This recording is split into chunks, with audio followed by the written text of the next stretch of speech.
एक घने जंगल के किनारे पर एक छोटा सा गांव था। गांव के पास ही एक बड़ा और प्राचीन बरगद का पेड़ था।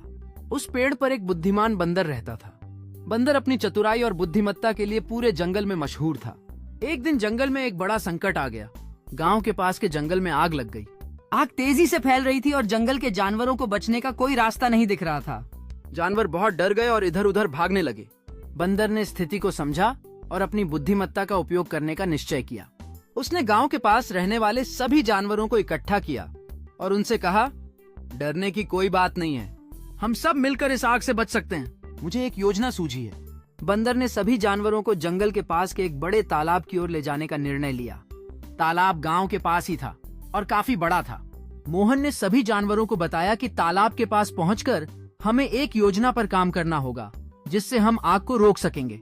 जब सभी जानवर तालाब के पास पहुंचे तो बंदर ने हाथियों से कहा, तुम सब अपनी बड़ी और मजबूत सूंड का उपयोग करके तालाब से पानी भर भर कर आग पर डालो, इससे आग बुझने में मदद मिलेगी। हाथियों ने बंदर की बात मानी और तेजी से तालाब से पानी भरकर आग पर डालने लगे। बाकी छोटे जानवर जैसे खरगोश, हिरण और बंदर तालाब के पास की सूखी लकड़ियां और पत्तियां हटाने लगे ताकि आग और न फैले। बंदर ने पक्षियों से कहा, आप लोग आसमान से नजर रखें और हमें बताएं कि आग किस दिशा में बढ़ रही है ताकि हम उसी हिसाब से काम कर सकें। पक्षियों ने आसमान से नजर रखी और मोहन को आग की दिशा के बारे में जानकारी दी। सभी जानवर मिलकर काम करते रहे और कुछ ही समय में आग पर काबू पा लिया। आखिरकार बंदर की बुद्धिमत्ता और जानवरों के सहयोग से जंगल की आग बुझा दी गई।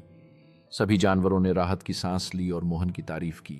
बंदर ने सभी को समझाया कि मिलकर काम करने से किसी भी बड़ी समस्या का समाधान निकाला जा सकता है।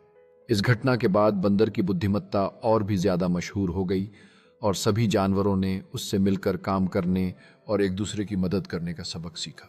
जंगल में अब हर कोई मिलकर काम करता था और बंदर की बुद्धिमत्ता उनके बीच प्रेरणा बन गई।